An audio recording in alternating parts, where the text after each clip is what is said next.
Welcome to the Zawya Podcast. This is Noha Al-Hinnawi. Today I'm speaking to Marina Wes, the World Bank Country Director for Egypt. Thank you so much for agreeing to meet with me and welcome to the Zawya Podcast.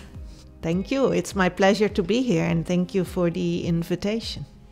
I'm asking Wes how she sees Egypt coming out of the current economic crisis, how she evaluates what the government has done so far, and what she thinks still needs to be done.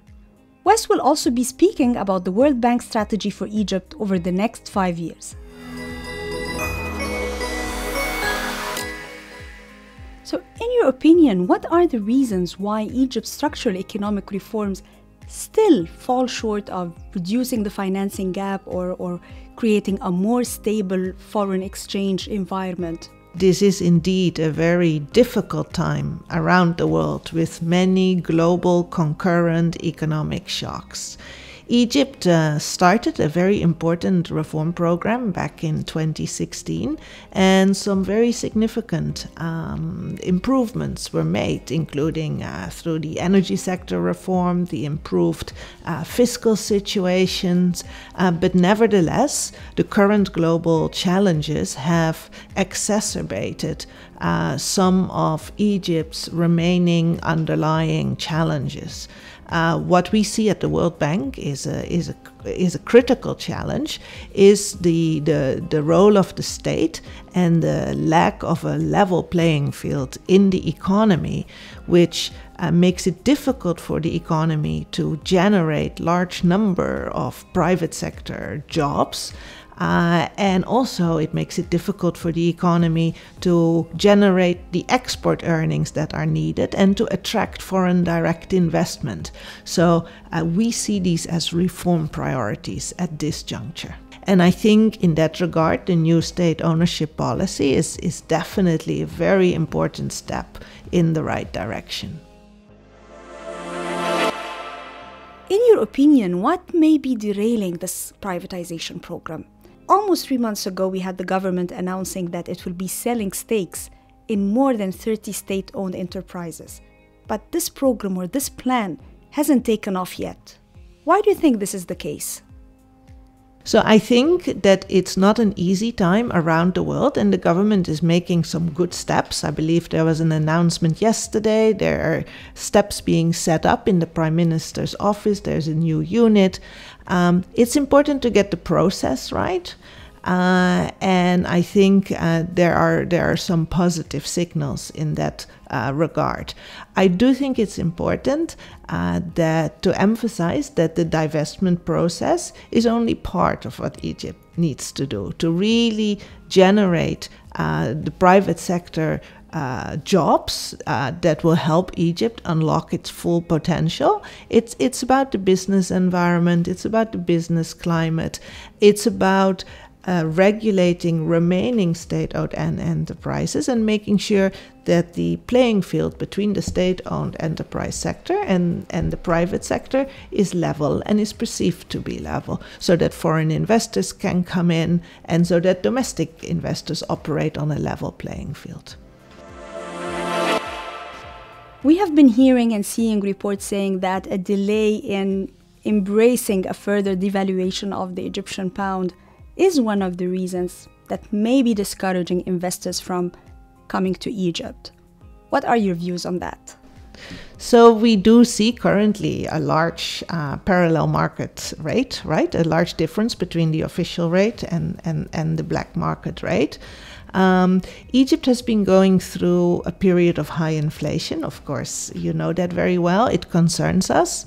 It also concerns us because the impact on poverty and on the living standards of the whole population, but particularly the poor population, food price inflation in excess of 60%. So we really welcome the social safety net efforts, the Takaful and Karama expansion that the government has been undertaken. We feel that's very important at these difficult times. then it is critical to have in the short term a stable macroeconomic environment and to have monetary and fiscal policies that support exchange rate flexibility. We believe that's very important. Also to attract the investment needed to restore confidence in the economy. So if I had to summarize it in 2 or 3 points, I would say, first of all, make sure that the social safety net systems are in place in this difficult period. Then secondly, supportive monetary and fiscal policies to bring inflation down. And thirdly, and probably most importantly in the medium term, those structural reforms that are going to create private sector jobs that will help Egypt unlock the growth it needs to reach its full potential. So just to follow up on what you've just said about the existence of 2 exchange rates, one official and another non-official, how do you think this is affecting the economy at large? Right now, I get the feeling there's a bit of a wait-and-see approach among investors. We see remittances are not as buoyant as they used to be. So we need, in the short run, supportive monetary and fiscal policies to help Egypt address and manage its large debt burden. But also, as mentioned, very important in the medium term to have those structural reform to help Egypt unlock its full potential. Speaking of inflation, so what measures do you think need to be taken to mitigate its impact on the Egyptian population? So I think the social safety net programs are absolutely critical. Right now, we have a period of high food price inflation, right? And that's a particular concerning type of inflation because it impacts the poor, it impacts nutrition, including among children, which can have lasting impact on human development outcomes, on learning achievements. So it's absolutely critical to bring that food price inflation down. Takaful and Karama is absolutely a program that we commend, and in spite of the limited fiscal space the government has right now, there continue to be attempts to deepen and to widen, to broaden Takaful and Karama, and we welcome that. There could also be more specific measures like midday school meals for children to make sure they get the nutrition and that they're able to do the learning at school that they need to do. So that's that specific focus on the most vulnerable in society, but more broadly, supportive monetary and fiscal policies would be absolutely critical in the short term. Can development banks play a role in mitigating the impact of inflation? So I think we took to our board in March our new country partnership framework strategy, which we will be launching with the government, very shortly. And I think it outlines the outcomes in the areas of support where we would like to assist the government's efforts over the next 5 years. So the 3 high-level outcomes of the new country partnership framework strategy that we prepared, of course, with many stakeholders in Egypt and with the government. The first one is creating private sector jobs. The second one is enhancing human capital outcomes in health and education on the social assistance side. And the third high-level outcome relates to improving and strengthening Egypt's resilience, including to climate shocks and to macroeconomic shocks. So does your new strategy include any specific campaigns or projects that you're planning to launch in order to alleviate poverty in Egypt? At the moment, we have a portfolio of 15 projects in Egypt.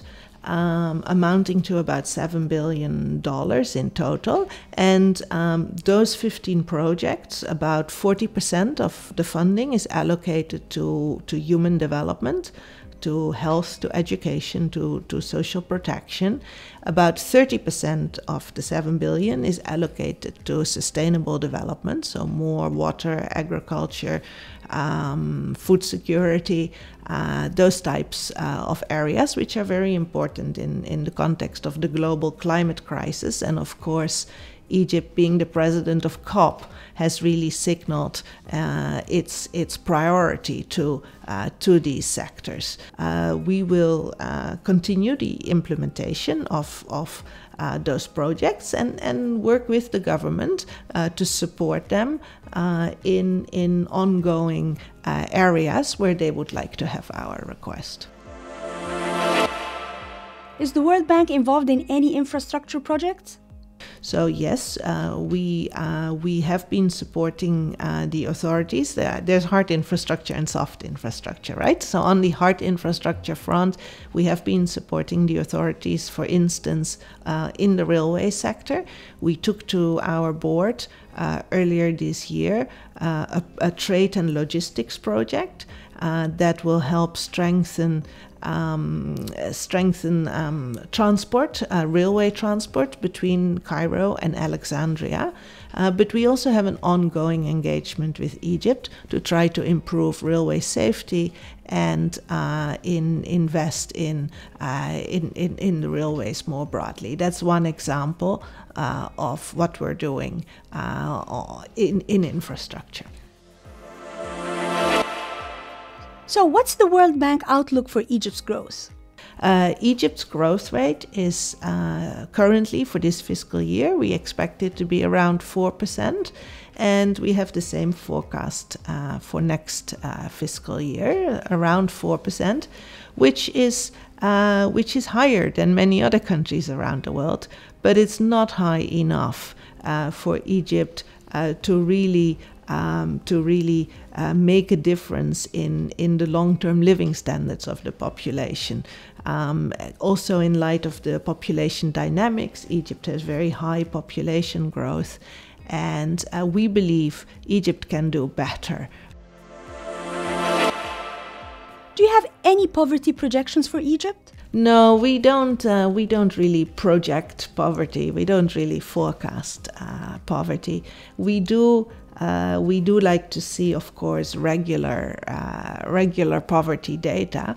And I think with some of the current challenges with the high inflation of food prices, for instance, we are concerned. So we come now to the end of it. Thank you so much for your time and your patience. It was my pleasure to have this conversation.